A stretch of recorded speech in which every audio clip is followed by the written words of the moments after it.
José Woldenberg. No, que no. Adelante. Gracias por abrirnos la puerta de tu oficina. ¿Cuántas horas pasas aquí? Realmente paso pocas horas, porque este es un cubículo sobre todo para recibir alumnos. Entonces aquí yo tengo la obligación de dar clases, de realizar investigaciones, de escribir, de dirigir tesis, y solamente cuando tengo encuentros con los estudiantes, entonces estoy aquí en este cubículo. ¿Cuál es el origen de Woldenberg? Mi familia, mis abuelos llegaron de Polonia, de un pequeño pueblo que se llama Pisk. Ellos llegaron en los años 20, llegaron a Veracruz, vivieron en Veracruz, de ahí pasaron a Tampico, a San Luis y finalmente se establecieron en Monterrey. Era una especie de flujo migratorio que combinaba razones económicas y políticas. O sea, venían de alguna manera a ser la América, por un lado, pero al mismo tiempo en esa zona, era una zona donde, digamos, los judíos tenían una situación bastante complicada. Eran los años de la primera posguerra mundial y también resentían mucho lo de los pogromos y demás, las persecuciones. Entonces se mezcla, digamos, las razones de la migración, razones de carácter económico y, digamos, político. A mí lo que me hizo estudiar primero sociología y luego involucrarme en el sindicalismo universitario y luego en la construcción de los partidos de izquierda, creo que tiene que ver con el impacto que el 68 tuvo en los que éramos jóvenes en aquel entonces. Yo estudié en la preparatoria número 4, en la Vidal Castañeda y Nájera, que está ahí en Observatorio. Y en el segundo de prepa a mí me tocó, digamos, el movimiento del 68. No participé gran cosa, ¿no? Pero creo que ese movimiento realmente marcó a esa generación. Y creo que ese fue como el resorte que se activó para estudiar sociología, por un lado, y para luego, pues, participar en política. Primero yo me involucré en el proyecto de organización de los profesores universitarios. Allá por 1972, un grupo de profesores, sobre todo de la Facultad de Ciencias Políticas, de Ciencias, de Economía, se empezaron a reunir luego de que dos tipos se habían apoderado de la rectoría de la universidad, cuando el rector era Pablo González Casanova, los tristemente célebres Castro Bustos y Falcón. Y se reunieron y se preguntaron qué podían hacer por la universidad. Y una de las cosas que vieron es que los profesores estaban absolutamente desorganizados. Así es. Entonces decidieron construir un sindicato, que fue el Sindicato del Personal Académico de la UNAM, que tenía tres objetivos: regular las relaciones de trabajo a través de contratos colectivos, o sea, de manera bilateral, a través de negociaciones entre la representación de los trabajadores y las autoridades, defender a la universidad pública, y también a través del sindicato tender puentes de comunicación y trabajo conjunto con otras agrupaciones de trabajadores. Entonces yo me incorporé a esos trabajos en 74, que es el año en el que se funda el SPA-UNAM. Fui parte de su primer comité ejecutivo.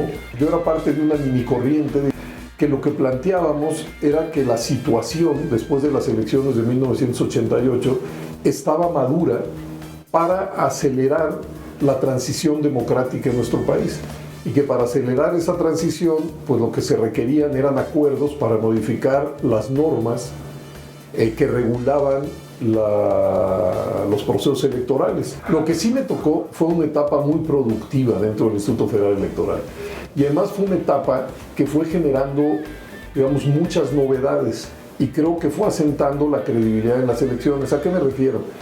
1994 fue un año muy duro. Se vivió en México con enorme tensión, y no era para menos. Había habido un levantamiento armado. Arrancó el año así. Habían matado al candidato a la presidencia que estaba destinado a ganar. Luego mataron a Ruiz Massieu. Fue un año realmente muy duro, de mucha tensión, pero las elecciones salieron bien. Esa es la verdad. Y luego, en 1997, fueron las primeras elecciones para elegir a jefe de gobierno en el DF. En aquel entonces no había instituto local, entonces se le asignó al IFE. ¿Y qué fue lo que sucedió en las elecciones locales? Que ganó el ingeniero Cárdenas. Y 1997 son las primeras elecciones donde ningún partido político tiene mayoría en la Cámara de Diputados. Luego vinieron las elecciones del año 2000, que fue la primera vez que se dio alternancia en el Poder Ejecutivo a través de elecciones. Después de más de 70 años, claro. Y luego fue la primera vez que en el Senado de la República nadie tuvo mayoría. Entonces fueron años muy, muy buenos porque creo que se demostró que la diversidad política que existía en el país pues sí podía convivir y competir en un formato civilizado, que eso son las elecciones, ¿no? Una fórmula para que la diversidad política se pueda expresar, se pueda recrear y pueda contender pues, de manera pacífica y ordenada, ¿no? Bueno, tuvimos unas elecciones muy fuertes en el año 2006, muy polarizadas, en donde la diferencia de votos fue muy, muy pequeña, ¿no? Se recuerda, 0.56% de diferencia. Y esa tensión pues, generó pues, un discurso que hablaba de fraude, y por supuesto que cuando la segunda fuerza política del país dice que hubo fraude, pues franjas muy importantes de ciudadanos creen esa versión, ¿no? Claro. Ahora, yo digo que de todas maneras México tiene un enorme capital, que es que todas las corrientes político-ideológicas más o menos implantadas en el país, todas tienen el compromiso de llegar a los cargos ejecutivos o legislativos a través de la vía electoral. Correcto. Entonces, si a veces falla algo, etcétera, etcétera, pues hay que mejorarlo, hay que pulir los eslabones del proceso. Pero creo que hay que seguir alimentando ese consenso, ¿no? Que de izquierdas, derechas, centros, todos dicen la única manera legítima de llegar a la presidencia, una gobernatura, una presidencia municipal, a la Cámara de Diputados, es a través de la vía electoral. Eso es un enorme capital político. Si se entiende por fraude la manipulación de los votos, no hubo. Y tan no hubo que nadie lo ha podido probar. Ya han pasado los años y los años. ¿Y por qué digo que no puede haber un fraude maquinado? ¿Por qué? Porque hay que ver quiénes están en las casillas. En las casillas, que son los que hacen el cómputo de los votos, está un presidente, un secretario y unos escrutadores que salen de un sorteo y son capacitados. Pero no están ellos solos, están los representantes de los partidos. Los representantes de los partidos. Y los grandes partidos cubren más del 80% de las casillas cada uno. Ahí, ante sus ojos, se hace el cómputo de cada casilla y se levanta un acta. Y los representantes de los partidos se quedan con una copia de esa acta. Pero cuando se habla de fraude, se habla de una cosa muy específica. Es decir, que la gente va y vota en un sentido y el resultado pues, es manipulado y acaba ganando otro. Por ejemplo, en 1988, yo creo pues que ahí sí hubo una manipulación de los votos muy, muy clara. ¿Y por qué? Muy fraudulenta. Sí, bueno, ¿y por qué digo esto? Porque nunca, ni siquiera se pudieron conocer las actas de todas las casillas que se instalaron entonces. La famosa caída del sistema. A la famosa caída del sistema. Ajá. Y por lo cual se crea el IFE. Precisamente por esa caída del sistema es que se crea el IFE.